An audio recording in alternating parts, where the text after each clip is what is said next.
entende que as tribulações e os sofrimentos leves e momentâneos estão gerando em nós uma glória eterna que pesa mais do que todos eles. Imagina Daniel olhando para aquele cenário em que tem leões famintos ao redor dele e acreditando que aquilo ali significa que Deus abriu mão de me proteger. Irmão, guarda isso em nome de Jesus. A fidelidade de Daniel fez ele estar numa cova com leões. A fidelidade de José fez ele estar vendido e escravizado em meio a cárceres. A fidelidade de Paulo fez ele estar em meio a cadeias, naufrágios e perseguições. A fidelidade de Jesus fez ele assumir para si um cálice que não era dele. Ele pediu ao Pai: se possível for, afasta de mim esse cálice, mas todavia seja feita a tua vontade. Irmão, não se assuste se a tua fidelidade ao Senhor te colocar em cenários adversos. Alguns foram lançados em fornalhas, outros em covas de leões, alguns foram lançados em cenários adversos, mas em todos eles aprenderam que há um Deus que luta por você. Daniel viu leões jejuarem na presença dele. Os homens que lançaram numa fornalha viram 4 homens dançando com eles no meio do fogo. Paulo viu uma serpente se tornar testemunho, e os homens que crucificaram Jesus falavam entre si: certamente ele era quem dizia ser. O sol se recusou a brilhar, era dia e se tornou noite. As pedras se partiram, homens ressuscitaram e voltaram para suas casas.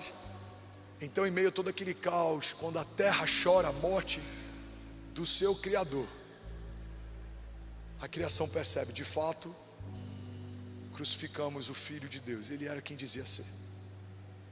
Você pode pegar o primeiro dia da morte de Jesus e tratar isso como sendo o final da história. Irmão, olha para mim. Você pode entrar num caminho como os homens de Emaús, ou como os discípulos que voltaram a fazer o que faziam antes do encontro com o Mestre. Você pode ser como aqueles que no segundo dia, em meio a silêncio, acharam que o projeto havia sido abortado, ou que talvez eles estavam esperando pelo homem errado. Ou você pode permanecer até o terceiro dia e receber a notícia de que, a despeito de tudo o que estava acontecendo, Deus enviou resposta, e da morte a promessa voltou a viver. Você tem noção que em Atos 2 a Bíblia fala que estavam todos reunidos em um lugar, até que veio sobre eles revestimento de poder, o Espírito foi derramado sobre a igreja, eles foram empoderados. Mas a Bíblia fala sobre algo que acontece entre Atos 2 e a espera. Jesus, ele volta dos mortos, ele diz para eles: olha, eu tenho que ir, porque se eu não for, o Pai não virá sobre vocês, o Espírito não virá sobre vocês, é necessário. Mas permaneçam. Olha para mim, irmão. Permaneçam até que venha sobre vós o revestimento de poder. Irmão, Jesus lembra algo que o profeta Joel já havia falado. O próprio Jesus, ele fala: fiquem, não saiam, fiquem, aguardem. Você sabe o que acontece entre essa palavra de Jesus e Atos 2? Centenas foram embora porque não quiseram esperar. Aí vem Atos 2. Estavam reunidos em um só lugar. Quem estavam? Aqueles que esperaram até que se cumprisse a promessa de Deus. Quem são aqueles que não estavam? Aqueles que não conseguiram esperar a promessa se cumprir. Tem muita gente que desanima porque esse ato entre a promessa e o cumprimento dela parece abandono. Essa janela temporal entre o dia que Deus te prometeu e o dia que Ele cumpriu a promessa que te fez parece demora. A gente vê Abraão, pai da fé, se rendendo a isso. Irmão, eu e você, a gente vai tropeçar nisso. Heróis da fé tropeçaram nisso, o pai da fé tropeçou nisso. Deus fala que ele vai ser pai, e aí ele tenta dar um jeito para que a promessa se cumpra, e ele gera um filho. Mas esse filho é tratado pelos céus como filho da precipitação, a tal ponto que quando Deus pede que ele entregue o filho, ele fala assim: Abraão, pega o teu único filho, aquele a quem você ama. Imagina Abraão olhando e falando: Senhor, mas eu tenho 2.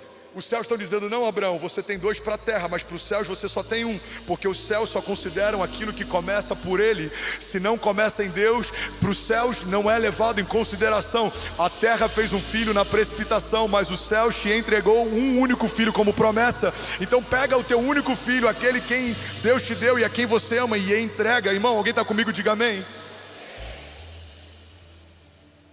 Quantas vezes a gente acha que foi abandonado porque nesse caminho entre a promessa e o cumprimento dela, a nossa fé que espera foi reprovada. Eu lembro que eu preguei um tempo atrás aqui sobre 3 tipos de fé, ou 3 características da fé: a fé que espera, a fé que entrega, a fé que confia. A fé que espera talvez seja a manifestação mais simples de fé, talvez a mais rasa de fé. Alguém que entrou aqui pela primeira vez talvez não conheça nada da Bíblia. Se eu apresentar um texto e perguntar: você crê que Deus pode te curar? Talvez você já tenha esse nível de fé que espera. Eu creio. Então sai do seu lugar, vem à frente. Aí você sai, ou seja, você se move a partir dessa pequena fé que já tem. A fé que entrega não. A fé que entrega não dá para a gente exercê-la no nível raso de fé, porque você tem que crer tanto no caráter de Deus a ponto de se mover a partir do que crê. Eu creio no caráter do Deus que me pede algo, mas tem algo melhor para me recompensar. A palavra de Deus diz: entrega os teus caminhos ao Senhor, confia nele, o mais ele fará. Eu entrego os meus filhos ao Senhor, eu entrego a minha vida ao Senhor, eu entrego os meus planos ao Senhor, eu entrego a minha agenda ao Senhor. Essa é uma fé que entrega. Alguém está comigo? Diga amém. E a fé que confia? A fé que confia, ela é testada no meio da tribulação. Você agora não só espera, não só entrega, você já entregou, mas agora você precisa confiar que no meio de toda essa loucura, Deus continua lutando por você. Deus sabe do que você precisa, Deus sabe o que você tem passado, Deus sabe o que você enfrenta.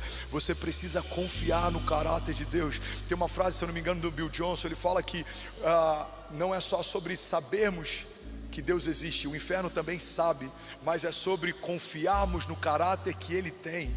Existe uma diferença muito grande, Lagoinha, em nós sabermos que Deus existe.